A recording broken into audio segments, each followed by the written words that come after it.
I'm Dan, and this is 10,000 Hours of Indie, a podcast exploring new music and delving deeper into what goes on in the background of the independent music industry. I've been a musician and passionate music lover for as long as I can remember, and spent a stupid amount of time listening to mostly new music every week. Get involved and help grow this community.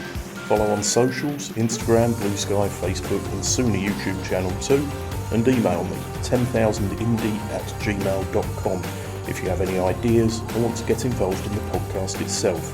I'd love to hear from you.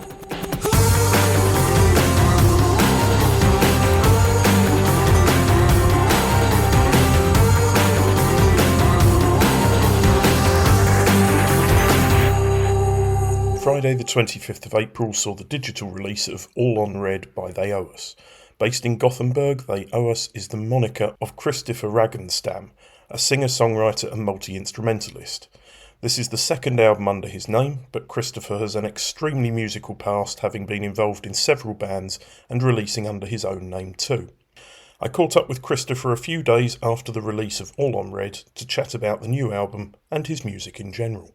So, Kristoffer, welcome to the podcast. It's nice to speak with someone a little bit closer to home for this episode. First up, what influences you to make music? Is it other music? Is it life? What's your sort of, how do you get into that creative frame of mind? I would say more life, and then music, it's part of my infrastructure, I think. So it's always there, but then life is the biggest influence. If something happen or not happen, it's either something I would like to happen or something that just recently happened. And also my studio is located basically, I would say 10 minutes from here. So from an idea to something that you can hear on Spotify later on, it's just not that long. So that is very inspiring as well. Right, so it's nice and easy for you to get a sort of earworm and go and record it because you're so close. So what in particular inspired this album? It took me a while to compose it, to be honest. Even this is such a short distance from my home to the studio. It took me a while, and I recorded a bunch of songs.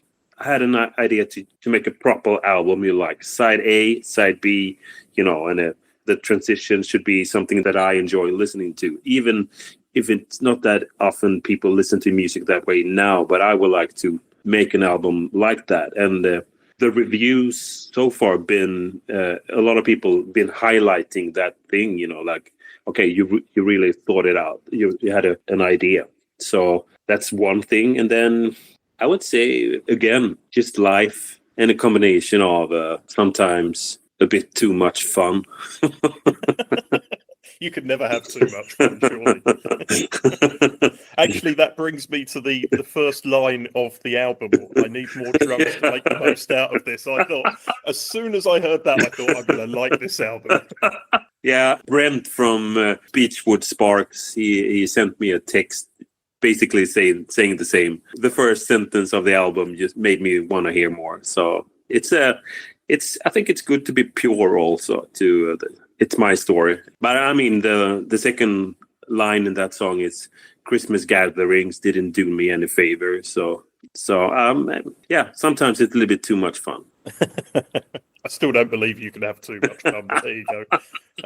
You're not a member of the 27 Club, so you haven't had that much fun. Tell me a little bit about your background musically, because obviously I've had a bit of a trawl into what you've done. You've released a couple of albums under your own name. This is the second album under this moniker, plus you've had a few bands in the past. Can you sort of give us a brief sort of timeline of where you've been at? I received a good record deal early 2000, and I made an album that was a total flop, and it wasn't good at all, but I had to do that album.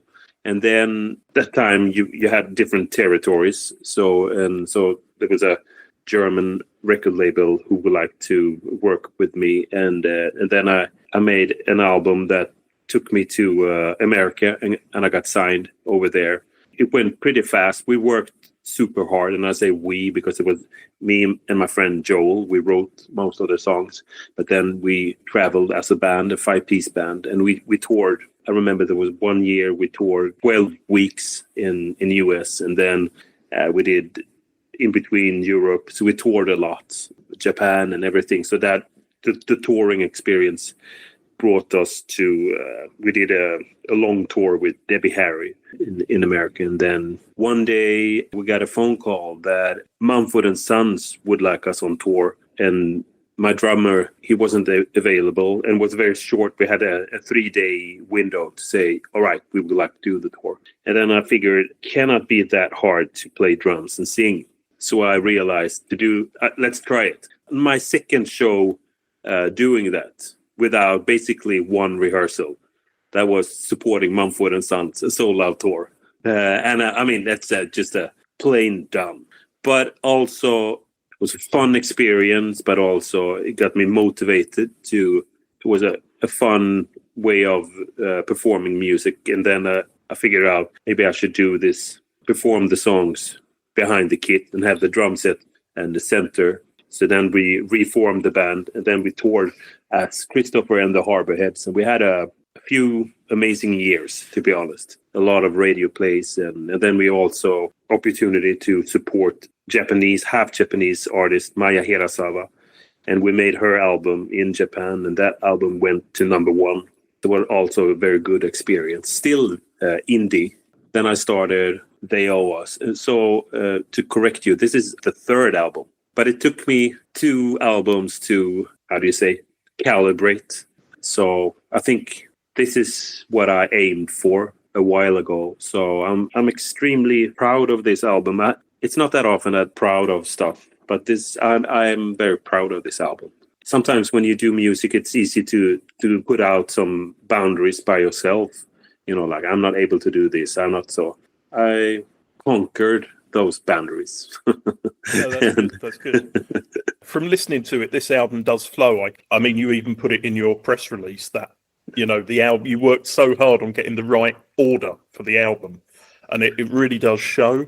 And I listened to the previous album, and from what you've just said about this one being maybe more cohesive. Yes. I definitely get that from it, because the previous album I really like, but it's a little bit more, I don't know, maybe the genres are a little bit more flexible on that. Yeah, it's more like a mixtape kind of. Yeah. You've released several albums up till now, with bands and using your own name. Was there a reason behind creating the moniker of They Owe Us? I had an idea for They Owe Us to be a 2-piece band. So we started, a friend of mine, Anders, we started the band as a duo, like a true duo. But then during the process of making the second album, I developed some sort of dictator kind of, and I realized it's a solo project. And so I'm not proud of that at all. The guy who I always tour with, he also did that tour with Mumford Sons. So he's the guy who plays all the keys on this album and a few keys on the other album. So he's basically, at this point anyway, my closest friend in music. Everything I do in music, he's part of.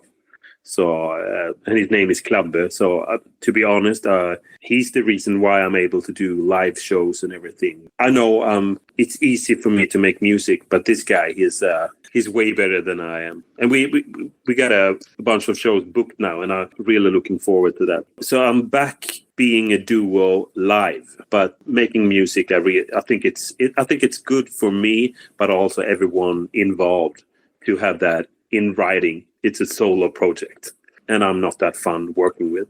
I, as a singer-songwriter myself, I do find that problem when I had a band meeting when I first contacted you yesterday, and I found my guitarist was saying, "Oh, try this," and I'm like, "No, doesn't work." And he was like, "Well, I haven't played it yet," and I was like, "No, the song sounds good as it is. Don't change it." Yeah, so, it's easy to get there. It's cliche to say it's a therapeutic way to make music, and but I think for some people it is. You need to do that in your own way. And also when it come to the instrument bass, I have a few friends who, they are amazing bass players. So I've been surrounded by them and how they play. So lately it's me telling them how to play bass my way. So this album, I decided I should play all the bass by myself. because it's boring to get hired and then someone else telling you exactly how you should do it. Then it's better to do it yourself. To me, I've listened to the album 3 times now. I sense there's a real nod to the sort of music of the past in this album. Is that something you're conscious of, or is it just something that sort of sparked me? Yeah, I think so, because it's I enjoy recording analog, and I enjoy things being, like panned, and also how you build the song. Now there's a form, basically, music that released 2025. It's a form that is easy to apply. I listen to other things, and I'm influenced by new music as well. But yeah, of course, it's a lot of music from the past. Yes, well-recorded stuff I enjoy listening to. But also at the same time, it's like a white noise of amazing talent right now releasing albums. So I try to listen to as much as I can, but also when it comes to recording techniques and stuff like that, it's a bunch of my dad's record collection. I agree. Yeah, I think there's a lot of us that stem from that, growing up being able to put our parents' records on the record player. Yeah. And that's the first music we heard and were influenced by, regardless whether we liked it or not. It was still there and available to us. It's what we become. I mean, my parents had loads of 7 inches of Elvis and the Beatles and things like that. And my music is obviously going to have that certain sound because that's what I grew up listening to. So, yeah. You have quite a few guest musicians on this album. Was that the intention when you started out, or was that just you pulled somebody in when you thought, oh, this could do with this? So it's there's one guy, Anton. He's from a very good band called Fägring. I did one song on their album producing, and then I did participate in a few other parts. And then so we became friends, and so it also felt very easy to make music. He's one of a kind when it comes to alternative music. He's got a very pure way of making music. So he's the guy who's actually that guy, and the keyboard player. Their name is pretty often. I got the album here. It's like their album as well. And then since I produce other bands and artists, and then sometimes I hear something or that would be cool if I could. Are you able to do it on my album? Or it's more just heat of the moment, I would say. But also, if it's like some sort of horn arrangement or something, then I have a few friends that I call. And then it's my oldest friend in music, Joel. He's the guy who arranged the strings. We've been doing music since we were 14. Joel, he's he's got an amazing talent. He will never ever get rid of me. I always call it. He rarely calls me for help. It's good to have people like that. So my favourite tracks on the album are All on Red, which is the title track, and the almost anthemic for me Hobo Waltz, I think. And I love the chill tune at the end. I love the way the album's built up the whole way through, and then you've put that really mellow sort of 7.5 minute track at the end, which is just like, that's the perfect track for the end of a 2-sided vinyl. Yes. Thank you. Honestly, I think the track order is absolutely perfect, and there's so many albums I listen to where I go, well, that track shouldn't be there. It's been a neurotic ride. And also the first song, Undivided Hope, I wrote, I think, 4 or 5 songs that should open the album. And then I had a specific idea. It needs to be a vibraphone. And then it was just, all right, I should do this. Almost with like an Asperger kind of mind, like, I need to do this. I don't have that or anything, but I was like totally focused, because then I had the last song, and I needed to figure out how to open it. And it took me a while and the record label, they were just like, hurry up now. So how about the name They Owe Us? Where did that come from originally? I think it's the best band name out there. Slayer is taken. I think it's just it sits good in the mouth. Just a good name, and it could be political if you want to. It's just that's the first thing I had when started this band. I had the name, How did it come into your head? Do you remember? Or No, I don't remember. I wish I had a cool story. I don't, but that's okay.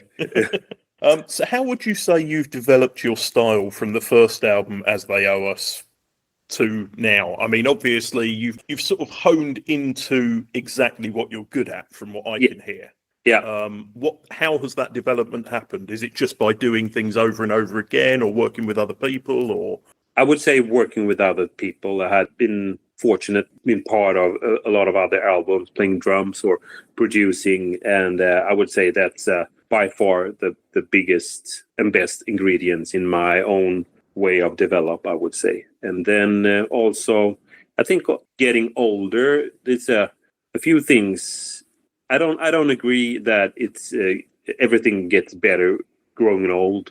That's a huge lie, because people who say that, they didn't have a fun youth, I would say. But there are some things that feels better in a way, and that's you don't care.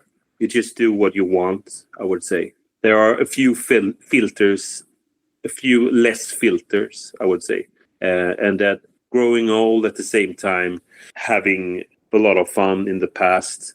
I would say it's a good polarities, making music, because then you have an experience, and then you got a way to express it. And in my way, I'm not that good guitar player or bass player or anything, but I have a lot of fun doing it. If it's a few mistakes, this album is just maxed with mistakes. But at the same time, I enjoy it. The first Black Sabbath album, it's the myth about it is that it's recorded and mixed in 12 hours.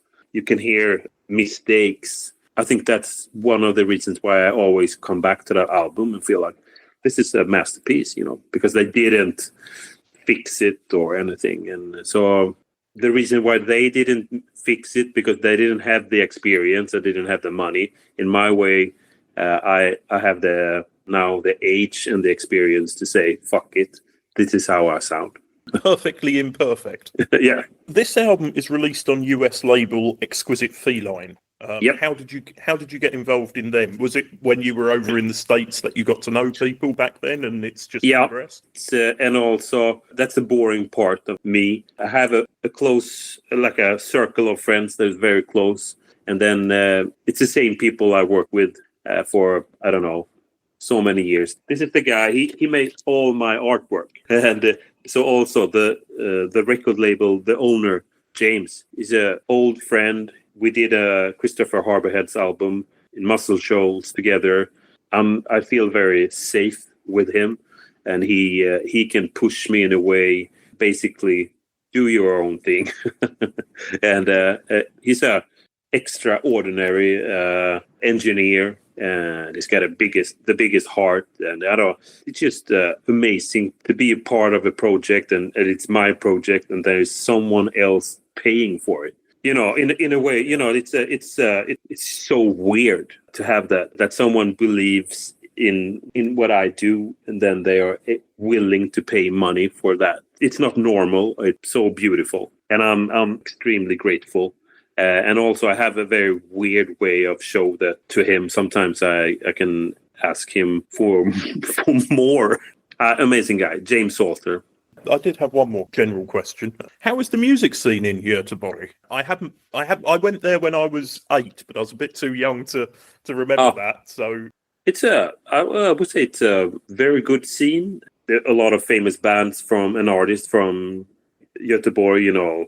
Jose Gonzalez, Knife originally, also, and then Soundtrack of Our Lives. But also now there are a bunch of new artists, and also, in my opinion, also it's a community, people who try to help each other.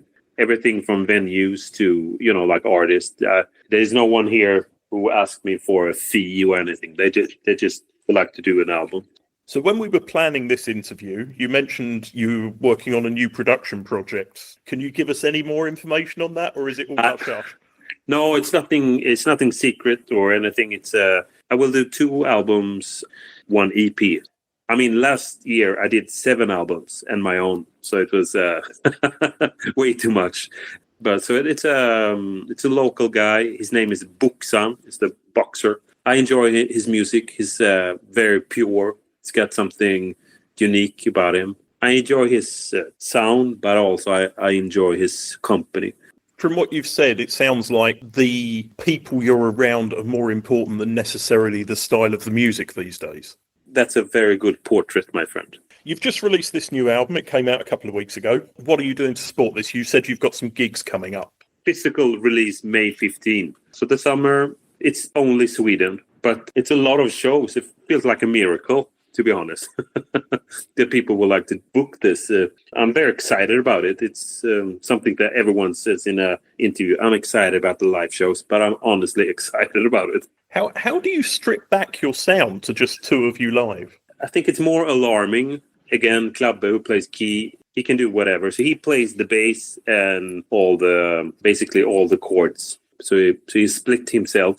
And then we have a live sampler, like a Roland SPD with some stuff, It became a thing, So the songs on the album, that's one version. And then I would say 75% of the song sounds basically like this. But the other 25 that we are not able to do like this, then we rearrange them more. And when we rearrange them, they often get a little bit faster, a little bit louder. Yeah. No, every band I've spoken to, we've all agreed that you can't just play an album live. What's the point in going to see somebody if the album's exactly the same on stage as it was when you heard it? Apart from exceptions like Jeff Wayne's War of the Worlds and things like that. But everything should be an experience, a live experience. It's not listening to an album, is it? No. So or Ride 2 days ago, and when they played their old songs, because it felt like they had like some sort of backing tracks. I don't know if they had, but when they played their old songs, I felt like there was no one near them, like a singular band when they're playing the old songs. And I enjoy the new music also, but when it's like raw and very pure, I enjoy that. So where can people find you on socials? I know I followed you on Instagram. I'm on Instagram and Facebook. That's it. Okay, yeah, no, you're one of the old school like myself. It's nice and easy just to have the older people on Facebook and the younger ones on Instagram. Yeah, done. And I do my best on those platforms. It feels good that it somehow find its own channels. I don't have that many followers or anything like that, but then it's a lot of people who ordered the album. So for some reason, it entered the right place anyway. So because it can be easy to get stressed out of all kinds of numbers, and also booking agencies, they've been very humble about it also because, all right, you don't have that many followers, but we like this album, let's book it. Like it should be, but it's a huge risk. I understand that. It's 2 different worlds, and I'm not used to that world like with social media. I do what I can, but it's not my thing. Well, your new album All on Red is out now on Exquisite Feline. Thank you so much for your time, Kristoffer, and good luck with the album. Thank you.